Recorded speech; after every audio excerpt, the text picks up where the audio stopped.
Hi friends, இன்றைக்கி நம்ம வந்து பார்த்திங்கன்னா சிம்பிளான சூப்பரான ஒரு வெண்பொங்கல் தான் பார்க்க போகிறோம். அதுக்கு வந்து குக்கரில் நெய் சேர்த்துக்கோங்க. அதுக்கப்புறம் சிறுபருப்பு வந்து பார்த்திங்கன்னா கழுவிட்டு அரை மணி நேரம் ஊற வச்சு எடுத்துருக்கேன். தண்ணியெல்லாம் வடிச்சிட்டு அதில் வந்து ஆட் பண்ணிக்கோங்க. இந்த ஸ்டெப்பை வந்து ஸ்கிப் பண்ணாதீங்க. ஸோ ருசியாக வர்றதுக்கு இந்த ஸ்டெப்பு ரொம்ப முக்கியம். நெய்யில் வந்து கொஞ்சம் நல்லா சாட் பண்ணிக்கோங்க. உங்களுக்கே தெரியும் இந்த பச்சை வாசனை போகிறது. ஸோ அதுக்கப்புறமா வந்துட்டு நம்ம அரிசியை வந்து ஆட் பண்ணிக்கலாங்க. அரிசியுமே வந்து கழுவிட்டு ½ அன் ஹவர் நான் ஊற வச்சு எடுத்திருக்கேன். இது வந்து பார்த்திங்கன்னா ரேஷன் பச்சை அரிசி தாங்க இது. ஸோ அதையுமே ஆட் பண்ணிக்கோங்க. இது அரை கப் எடுத்திருக்கேன், அது அரை கப் எடுத்திருக்கேங்க. ஸோ மொத்தமாக 1 கப் அளவுக்கு நான் எடுத்திருக்கேன். ஸோ அதையும் நல்லா வந்து மிக்ஸ் பண்ணி விட்டுக்கோங்க. ஓகே, இப்போ நல்லா கலந்து விட்டாச்சு. நம்ம உப்பு வந்து தேவையான அளவுக்கு சேர்த்துக்கோங்க.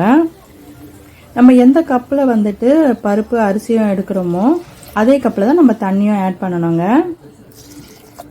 பாருங்கள், தண்ணி வந்து நம்ம ஆட் பண்ணிடலாம். இப்போது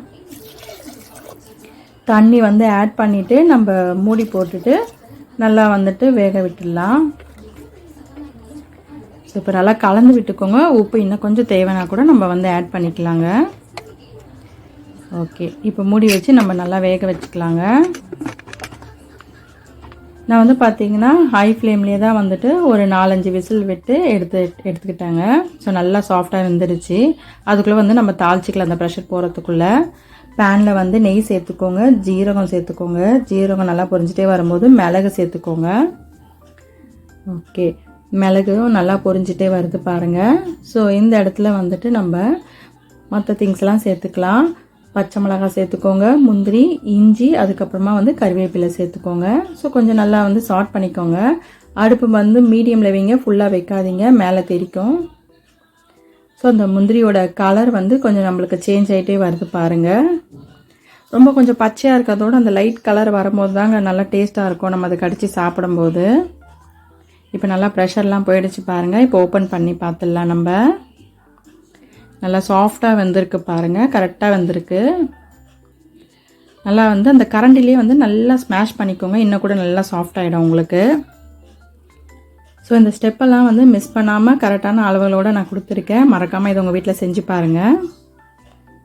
ஸோ நல்லா ஸ்மாஷ் பண்ணியாச்சு. நம்ம இப்போ வந்து தாளித்த அந்த மிளகு ஜீரகத்தெல்லாம் வந்து இதில் ஆட் பண்ணிடுங்க. அடுப்பு வந்து ஆஃபில் தாங்க இருக்குது, இதுக்கு மேலே ஆன் பண்ண தேவையில்ல. ஸோ நல்லா கலந்து விட்டுக்கோங்க. இதை ஆட் பண்ண பிறகு இது கூட வந்து பார்த்தீங்கன்னா பெருங்காயம் சேர்த்துக்கோங்க. இப்போ சேர்த்துக்கோங்க பெருங்காயம், முன்னாடியே சேர்க்காதீங்க. நெய் வந்து ஆட் பண்ணிக்கோங்க. இதெல்லாம் சேர்த்துட்டு நல்லா மிக்ஸ் பண்ணி விட்டுக்கோங்க. ரொம்ப சூப்பராக இருக்கும். ஸோ நல்லா கலந்து விட்டுக்கோங்க. நல்லா ரொம்ப வாசனையாக இருக்குங்க. டேஸ்ட்டும் அதே மாதிரி தாங்க இருக்கும். ஓகே, சூப்பரான வெண்பொங்கல் ரெடி.